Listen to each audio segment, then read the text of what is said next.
Hello everyone and welcome back into another video, and this is the round 3 of the Manufacturers Cup at Deep Forest. So this one is pretty interesting because I don't know what's going on with the format, but the qualifying seems to be shorter and shorter. So it's only 4 minutes and you basically have one shot of qualifying. I think the round 2 actually had 3 minutes, which was even worse in my opinion. So 3 minutes, now 4 minutes. I don't know, at least 5 minutes would be enough because this is just a one-shot qualifying. And if you mess it up just in one corner, like I did here, you will most likely start at the end of the grid, which is, of course, not the best thing in here. Why?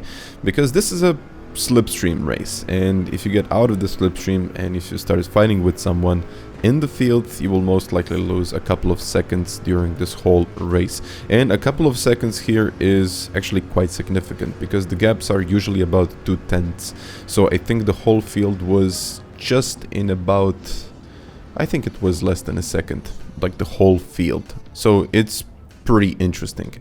And somehow I qualified here in P9, even though my lap wasn't the best, and my best lap came in lap 2 when the tires were already worn out, which is, well, usually not the case. So your best lap is usually in your first lap when the tires are fresh, but it is what it is. It happened to me and I usually mess up my first qualifying lap. So we are going into this race, and you probably can tell that everyone is so close to one another. So I'm in P9 and I'm 2 seconds behind the lead.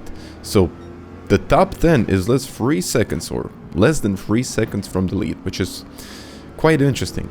So this was all about qualifying. Why? Because if we start fighting in the middle of the field and we lose the connection to the front runners, it's going to be really difficult to get it back. Why? Because, as I said before, the gaps are so marginal, maybe a tenth, tenth and a half, sometimes 2/10 per lap. So if the leader is doing it 25.5, I'm most likely doing it 25.6, 25.7. And at that point, even if I'm quicker or get the same pace as the leader, it's going to be almost impossible to catch them.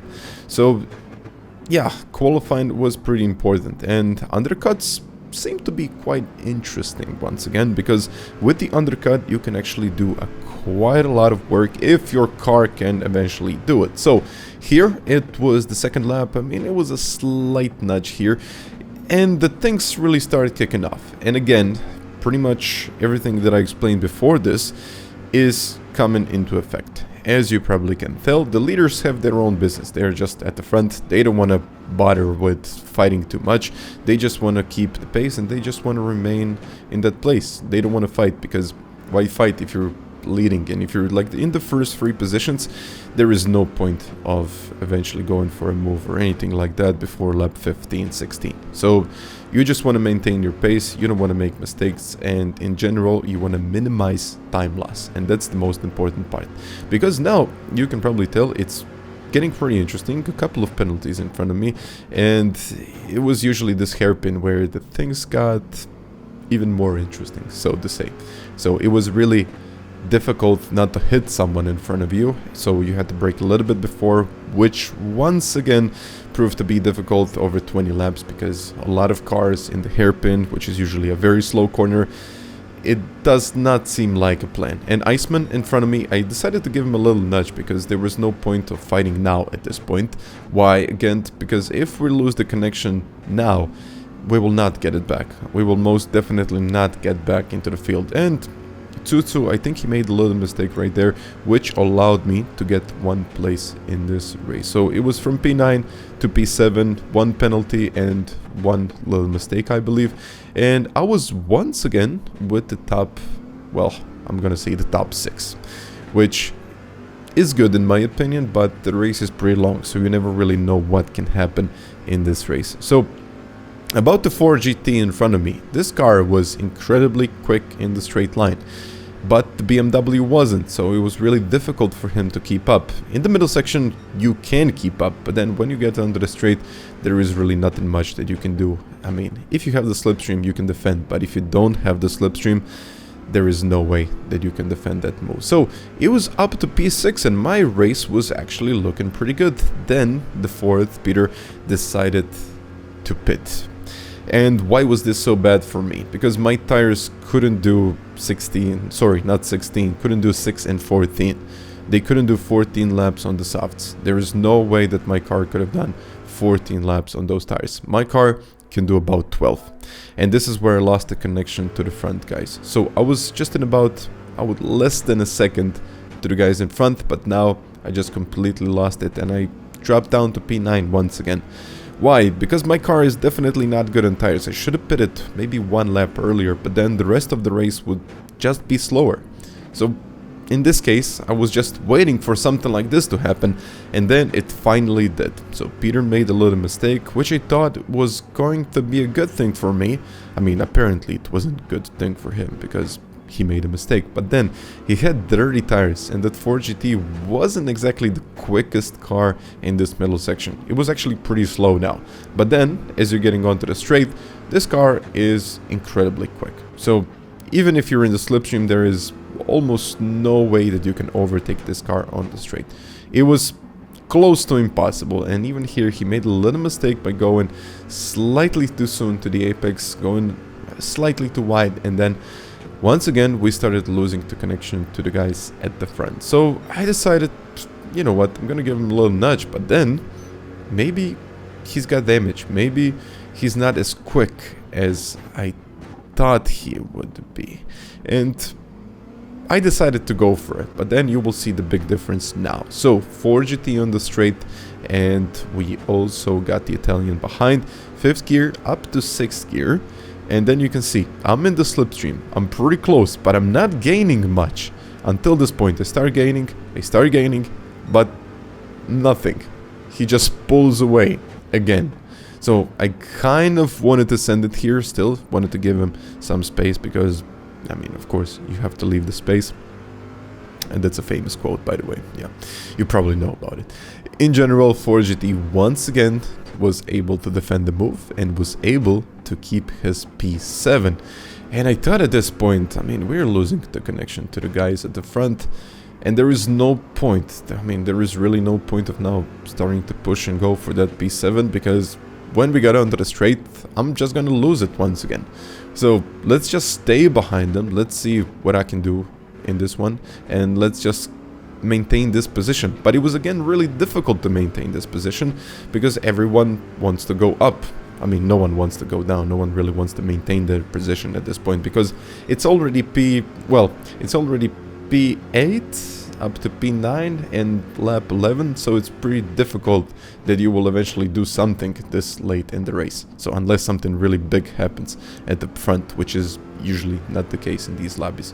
So the Italian decided to go for a move. I didn't really close the doors. Maybe I should have closed the doors a little bit more. Maybe that would be the best idea. I didn't. It is what it is in the end. I mean, he showed me that he doesn't want me to go for a move. I decided to let it go for a little bit. Maybe we can start catching the lead. But it was 3 seconds now. It was actually more than 3 seconds at this point. And once you reach this point, it's lap 12. Unless something really big happens in front, there isn't much that you can do. There simply isn't much that you can do. And you can clearly see it here. So the gap was getting even bigger. So I think my mistake in this race was not doing the undercut. And if I did the undercut, the situation would be completely different. But now I finally decided to send it and get back into P8, which I think it was a good idea, because he started losing a bit of time. But then again, I can never know how are his tires. So what is he thinking? What exactly is he trying to achieve? I know what he's trying to achieve. He's trying to get a place or two. But again, is he going to be able to maintain this pace? Is he going to be able to carry the same amount of speed? Is he going to be able to get closer to that 4 GT on the straight? And there was, well, some uncertainty behind it. And I really didn't want to kind of compromise my own race by sitting back for too long. And this is one of the things that I really got to work on. And I mean, I was usually very careful, very reserved in races like this one. But then I realized everyone is sending it, so why not? Let's just try to send it. But then again, I lost this place. I didn't want to put too much fight, because we would lose so much time. So we would even lose the connection to P7. And then it was again P9. And again, this race is getting pretty interesting. I mean, racing here was quite difficult, to be honest, and it was one of the, well, I'm gonna say one of the most difficult races, because you never really know what the other car can do in the slipstream, and you never really know if you make a mistake, if he's gonna get close enough, and if he's gonna go for the dive, which usually was the case, by the way. So people were sending it here, but then I realized Tutu made a little mistake, and I think he even had damage at this point. So he pitted very early in this race, and his tires were just completely done. I watched the replay, and it was too early to pit. It was really too early to pit with that car. But then again, it's lap 19. I managed to get back into P8, and this race is now finally kicking off. I mean, I'm really trying to get that P6, even though I know it's going to be difficult, because 4GT, as you probably noticed, it's very competitive on the straight, it's almost impossible to overtake. But now Peter does a very interesting thing. He decides to give me a bit of slipstream, and then decides to give him a bit of slipstream so he can defend this one. And he knew that if we start fighting, he will eventually pull off into the distance, and it's gonna be almost impossible to catch him, because why? It's the 4GT. Again, 4GT is pretty interesting. A little bit of a contact here. I wanted to give him space, but I didn't want to leave him too much space. A little contact, but in the end, I'm into P8. And that's how this race ended. Nothing much that I could have done. Maybe I could have done a little bit earlier stop. But we are into race 2. And this one was quite interesting, because this was my best qualifying so far. And you can see my reaction on the screen. I was quite happy. I was really happy. But then one very interesting thing happened, and yeah, it's really difficult to explain it like this. My wheel started feeling really weird, and I think I had a little glitch in the system. I don't know exactly what happened, but my force feedback just disappeared in this race. I did have a little bit of force feedback, but then I just couldn't feel the car. It felt really weird. And all of a sudden I made that little mistake. I lost the connection. And when you see, okay, that's not a mistake, everything was fine, but yeah, that is a mistake at this level. It really is. So even if you lose a tenth and a half, or maybe 2 tenths in one corner, that's a huge mistake. That's one of the mistakes that you really don't want to make. And already at this point, I was just 1 second behind. I just couldn't feel the car at this point.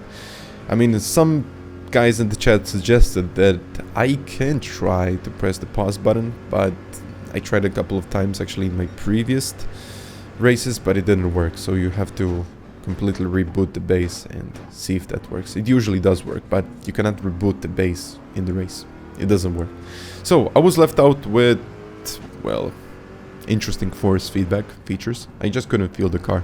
I couldn't feel the car. That, I mean, it was strange. It was really strange. And I mean, I tried to keep up with it. I really tried pushing, but you know, once you get used to your force feedback settings, and all of a sudden you're in the most competitive lobby that you have ever been into, well, actually the second split, it's not the top split, but either way, you want to keep your position. You really want to keep your settings, and you also want to keep your position. But I mean, I was falling behind. It was 1 second behind, and then the Italian decided to send it.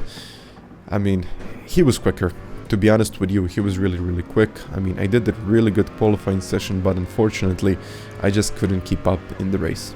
And nothing much that I can say about this one. I was really trying to keep my position, not to fall in, let's say, under P10, which usually is the possibility in here. But this time, I decided to pit 1 lap earlier to get onto the soft. So now, instead of doing 8:12, I'm doing 7:13. Which is, in my opinion, a possible strategy, something that you can do. And now you can see the Italian and Jack really going side by side. This is one of the most interesting things on the circuit, because you can go side by side and you can have some pretty good racing in here. But then I see this group ahead of me, and I just knew something will eventually happen. I mean, they're going side by side. I mean, there's no way that they can keep this pace and they can keep everything as it is. So they lost a bit of time. I finally managed to get closer, which was usually the idea in here, third gear on the way out. The Italian slides a little bit, which is not uncommon with the Mazda. My Corvette was also sliding, so I mean, it was a pretty interesting race here. And then it was getting into that second gear. Now I was using second instead of third gear. This is something that I've changed, and it was actually getting a little bit better. So my acceleration out of that corner just got slightly better, but it wasn't the best. So this was kind of the moment that I really decided that, you know what, I'm just going to try to send it. I'm just going to try to be as aggressive as I can be. And I need to get a couple of places in here. That's the only way to get the top 3 and to get those. I mean, it's going to be less than 400 points, but I need 400 plus points if I want to qualify and if I want to get somewhere, which is extremely difficult at this point. So at this point, I realized that I don't really have the slipstream, but I might do something. I might try to get onto the right, onto the left, just try to see where can I squeeze myself in. And unfortunately, they all did break a lot later than I expected, and somehow they were able to keep their line, which was interesting. I don't think I can do something like that with the Corvette. The Corvette was really strong in the slipstream, but it wasn't really that great in the corners. It was okay. Not the best car, but also not the worst. It's not the best car for this combo, but it's the car that actually could have won this combo. It had the pace. It was not the best car, but it really had the pace. And then Maxime, I think he was a little bit quicker than me at this point, he decided to send it, and on the outside it's actually pretty difficult. I decided to accelerate a little bit sooner, and he couldn't keep up in this corner, so I've kind of kept my P5 at this point. But then I overshot it at the hairpin, which allowed him to move up to P5. I got into P6, and once again, this race. And racing was really interesting in here, because you really need to time it right. But then I'm in the slipstream. I decided to give him a little nudge because we were just falling behind to the guys in front. And if we lose one more second, even if we lose a half a second more, it's not going to look good. It's going to be really difficult to keep up. And I decided to give him a little nudge.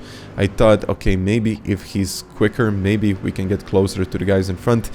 But then I did this move, which I'm definitely not proud of. I decided to send it to the inside, and I really didn't give him that much space. To be honest, I mean, I kind of lost the sense of the force feedback. I really didn't feel that the car was there. I knew that he was there, but it was really difficult to judge exactly how much space that I had. And it was completely my bad, and it was a completely my mistake that I've done. I should have given him a little bit more space. So once again, apologies for that one. So somehow I got back into P5, and Brad and Jack had a little nudge there. It wasn't much, so I thought, maybe P3, but no. It stayed in P5, and I was actually quite happy with this race, because once again it proved that I had some pace. I had some pace, even though I had some issues. But then in my third race, in my third slot, I finally got back into the top split, which meant that unless I get quite an amazing qualifying, I'm just gonna be starting at the back of the grid. Why? You have to be so precise. You have to be so incredibly precise in here, and so incredibly quick over that one lap that it's just almost impossible to qualify at the top of the field unless you're at the best and you can do your best lap ever in those 4 minutes. So Killian took pole position, which is not unusual, but then Aphelion was in front of me, and I was actually in front of Brad, who actually got P4 in the previous race, and he qualified. Actually, he out-qualified me. So it's getting pretty good at this point. I mean, I'm not going to lie. I mean, getting into the lobby with these guys, it's always special. It always feels like a win by itself. It's always a very rewarding thing to do, but with the point system that we have, you're not actually getting rewarded by getting into lobby with these guys. And usually this is the only way that you can make a place, by someone else making a mistake, or you are just going to be incredibly quick and just so much better than everyone else, which again, it's not the thing, because everyone is in just about 2/10 here, maybe 3/10, as you probably noticed in the qualifying. So even getting into this lobby should be a reward by itself, and I think the point system needs to be slightly changed, so actually getting into the top split is rewarded. But again, the system is different and we do have to adapt to it. So that McLaren made a very interesting move right there, but somehow I managed to squeeze myself into the inside of that corner and I was able to get that place back. I wasn't expecting that one at the hairpin, but as I said before, those things can happen because everyone is really close and you never really know when someone is going to brake late. Even if you slightly miss your braking point, you are done. So you're just not going to be, I mean, to be honest, you're going to hit the guy in front and you're going to get damage and the race is pretty much going to be over. But I do have to say that it's actually getting better when it comes to manners in general. So everyone is being a little bit more polite than usual. I guess it's because of all the penalties that were given out. But then again, it's getting better. It's really getting better. But then Brad, I mean, he did a really good one. He did a really good move. And it was finally, once again, time to pit. So my strategy, as I explained before, it was usually supposed to be 8 and 12 to extend my stint on those soft tires. But in this case, I wanted to do the exact same strategy like I did before in my race 2. Which proved to be a decent one if I can save the tires. And once again in this one, I finally had my force feedback. And I finally could have controlled the car a little bit better. And especially when it comes to turning and especially when it comes to like feeling the grip of the car. So I gained a couple of places in here because of mistakes and penalties. For example, Quinton had a half a second penalty. But Brad was so consistent that it was almost impossible to get close to him. That Porsche had amazing tire wear, first of all, and it has incredible acceleration out of slow corners. And I mean, I got closer. I really got closer under the straights, but the gap was always half a second. It was always half a second. So it was maybe 6 tenths, maybe sometimes it was 7 tenths, maybe sometimes it was 4 tenths, but it was always in that range, and I just couldn't get closer. But then he started to make those little mistakes. I think it was because of the tires were just kind of fading away, and we were both struggling at this point. I was really struggling to keep the car on the road at this point and pushing at the same time. But he got a half a second penalty. But on top of that half a second penalty, I think he had dirty tires, which meant that he was going to go wide. He started losing the car, and then eventually he lost the car and quit this race. I mean, I think it was very unfortunate because I was actually looking forward to a really exciting finish, which again it was, but it was against the McLaren here. He faked the move. He really faked the move. I fell for it, and I went slightly wider than usual, trying to get a better exit out of this corner, which again I succeeded, and it was incredibly important to get to the inside of this corner, and somehow I got back into P10. So it's not the best place in the world, but you know what, I'm actually happy with these races because I know that my pace is good. My pace is not the best. It's not the best to win a split like this one, but it feels pretty rewarding knowing that you actually got some decent pace in the car and you're actually pushing to the limit. And I did some practice, so yeah, I have some mixed feelings about this one, but it's interesting. I'm still P4, but guys, once again, please let me know what you think about this one. And yeah, thank you very much for watching, and until the next time, bye.